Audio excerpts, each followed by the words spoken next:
ബിസ്മില്ലാഹിർ റഹ്മാനിർ റഹീം. അൽഹംദുലില്ലാഹി റബ്ബിൽ ആലമീൻ. വസ്സലാത്തു വസ്സലാമു അലാ സയ്യിദിന മുഹമ്മദിൻ വഅലാ ആലിഹി വസഹ്ബിഹി അജ്മഈൻ. നട്ടുച്ച സമയം മസ്ജിദുൻ നബവിയിൽ മുത്തുനബി സല്ലല്ലാഹു അലൈഹി വസല്ലമ തങ്ങളും സ്വഹാബത്തുൽ കിറാം റളിയല്ലാഹു അൻഹും ഇരിക്കുകയാണ്. ആ സമയത്ത് അവിടേക്ക് മുളർ വിഭാഗത്തിൽപ്പെട്ട ഒരു സംഘം ആളുകൾ കടന്നു വന്നു. അവരുടെ രംഗം അതിദയനീയമായിരുന്നു. അവർക്ക് വേണ്ടത്ര മറക്കാൻ വസ്ത്രങ്ങളുണ്ടായിരുന്നില്ല. അവരിൽ പലരും അർദ്ധനഗ്നരായിരുന്നു. അവരിൽ പലരും വസ്ത്രമില്ലാത്തതുകൊണ്ട് പുതപ്പെടുത്ത് പുതച്ചിരുന്നു. ഈ രംഗം കണ്ട ഹബീബായ സ്വല്ലല്ലാഹു അലൈഹി വസല്ലമ തങ്ങൾ അതിയായി ദുഃഖിക്കുകയും ദുഃഖം കാരണം അവിടുത്തെ മുഖം വിവർണമാവുകയും ചെയ്തു. നബി സല്ലല്ലാഹു അലൈഹി വസല്ലമ തങ്ങൾ ബിലാൽ റളിയല്ലാഹു അൻഹുവിനോട് വാങ്ക് വിളിക്കാൻ കൽപ്പിച്ചു. ബിലാൽ റളിയല്ലാഹു അൻഹു വാങ്ക് വിളിച്ചു, ഇഖാമത്ത് കൊടുത്തു. നിസ്കാരം കഴിഞ്ഞു. മുത്തുനബി സല്ലല്ലാഹു അലൈഹി വസല്ലമ തങ്ങൾ തൻ്റെ സ്വഹാബത്തുൽ കിറാം റളിയല്ലാഹു അൻഹുവിന് അഭിമുഖമായി എഴുന്നേറ്റ് നിന്നു.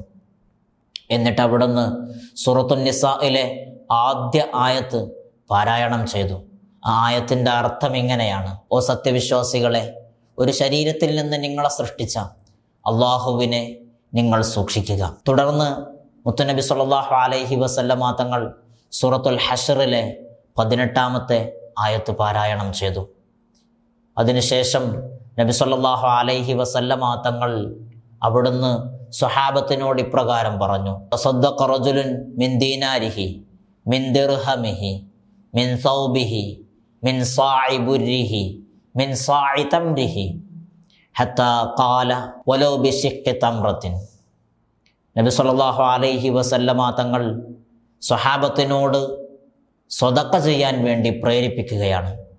നിങ്ങൾ നിങ്ങളുടെ വസ്ത്രങ്ങൾ സ്വതക്ക കൊടുക്കുക, ദീനാറ് സ്വതക്ക കൊടുക്കുക, ദിർഹം സ്വതക്ക കൊടുക്കുക, ഭക്ഷണം സ്വതക്ക കൊടുക്കുക, ഈത്തപ്പഴം സ്വതക്ക കൊടുക്കുക, ഈത്തപ്പഴത്തിൻ്റെ ഒരു ചീളെങ്കിലും നിങ്ങൾ സ്വതക്ക കൊടുക്കുക. ഈ ആഹ്വാനം കേട്ട സ്വഹാബത്തുൽ കിറാം റളിയല്ലാഹു അൻഹും അവരെഴുന്നേറ്റ് പോയി. ഈ ചരിത്രം രേഖപ്പെടുത്തുന്ന സ്വഹാബി വര്യർ ജരീർ ഇബ്നു അബ്ദില്ലാഹി റളിയല്ലാഹു അൻഹു പറയുന്നു, അല്പസമയത്തിന് ശേഷം ആദ്യമായി അൻസാരിയായ ഒരു സ്വഹാബി റളിയല്ലാഹു അൻഹു അവിടത്തേക്ക് ചുമക്കാൻ കഴിയാത്ത വിധത്തിലുള്ള ഒരു ചുമടുമായി മദീന പള്ളിയിലേക്ക് കടന്നു വന്നു. പിന്നീട് ഓരോരുത്തരായി സ്വഹാബത്തുൽ കിറാം റളിയല്ലാഹു അൻഹും ധാരാളം സ്വതക്കകളുമായി കടന്നു വന്നു. ജരീർ ഇബ്നു അബ്ദില്ലാഹി റളിയല്ലാഹു അൻഹു തുടർന്ന് പറയുന്നു, അല്പസമയം കഴിഞ്ഞപ്പോൾ മദീന പള്ളിയിൽ 2 കൂമ്പാരങ്ങൾ രൂപപ്പെട്ടു. ഒരു ഭാഗത്ത് വസ്ത്രത്തിൻ്റെ കൂമ്പാരവും മറുഭാഗത്ത് ഭക്ഷണത്തിൻ്റെ കൂമ്പാരവും. ഇത് കണ്ട ഹബീബായ റസൂലുള്ളാഹി സ്വല്ലല്ലാഹു അലൈഹി വസല്ലമ തങ്ങളുടെ മുഖം പ്രകാശിച്ചു. അവിടുന്ന് വളരെയധികം സന്തോഷിച്ചു. സന്തോഷം കാരണം അവിടുന്ന് സ്വഹാബത്തുൽ കിറാം റളിയല്ലാഹു അൻഹുവിനെ അഭിമുഖീകരിച്ച് ഇപ്രകാരം പറഞ്ഞു: മൻ സന്ന ഫിൽ ഇസ്ലാമി സുന്നതൻ ഹസനതൻ ഫലഹു അജ്റുഹാ വ അജ്റു മൻ അമില ബിഹാ. ആരെങ്കിലും ഇസ്ലാമിൽ നല്ലതായ ഒരു പുതിയ ചര്യയെ കൊണ്ടുവരികയും അത് പ്രവർത്തിക്കുകയും ചെയ്താൽ അവനിക്കതിന് വലിയ പ്രതിഫലമുണ്ട്. അവനെ തുടർന്ന് ചെയ്തവരുടെയും പ്രതിഫലം അവർക്ക് ലഭിക്കുന്നതിൽ നിന്ന് കുറയാതെ തന്നെ ആരാണോ ഈ സുന്നത്തിനെ കൊണ്ടുവന്നത് അവർക്കും ലഭിക്കുമെന്ന് നബി സല്ലല്ലാഹു അലൈഹി വസല്ലമ തങ്ങൾ സ്വഹാബത്തിനോട് പറഞ്ഞു.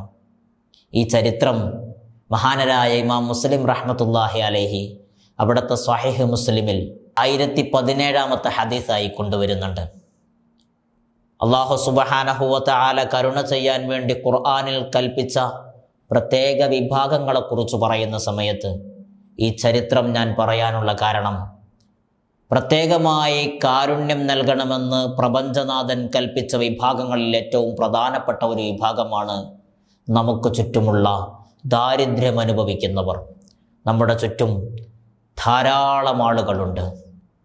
വിശന്നിട്ട് ഭക്ഷണം ലഭിക്കാത്തവർ, വേണ്ടത്ര വസ്ത്രം ലഭിക്കാത്തവർ, വിദ്യാഭ്യാസത്തിന് സൗകര്യങ്ങളില്ലാത്തവർ, ചികിത്സയ്ക്ക് വേണ്ടി ബുദ്ധിമുട്ടുന്നവർ, മറ്റു പ്രയാസങ്ങൾ അനുഭവിക്കുന്നവർ, കടക്കണിയിൽ പെട്ടുപോയവർ. ഇവരെയെല്ലാം നല്ല രീതിയിൽ പരിഗണിക്കണമെന്നും അവർക്ക് അവകാശങ്ങളെ വകവെച്ചു കൊടുക്കേണ്ടതും അവരിലേക്ക് കാരുണ്യം ചെയ്യേണ്ടതും മുസ്ലിംകളിൽ നിന്ന് സാധ്യമായ വിഭാഗത്തിൻ്റെ മേൽ ബാധ്യതയാണെന്നും ഇസ്ലാം പഠിപ്പിക്കുന്നുണ്ട്. ഇൻഷാ അല്ലാഹ് ദാരിദ്ര്യരോടുള്ള കാരുണ്യത്തെക്കുറിച്ച്, അല്ലാഹു സുബ്ഹാനഹു വ തആലയുടെ കൽപ്പനയെക്കുറിച്ച്, അവർക്ക് ലഭിക്കുന്ന വലിയ പ്രതിഫലത്തെക്കുറിച്ച് അടുത്ത എപ്പിസോഡുകളിൽ നമുക്ക് ചർച്ച ചെയ്യാം. അല്ലാഹു നമ്മിൽ നിന്ന് ഖബൂൽ ചെയ്യുമാറാകട്ടെ.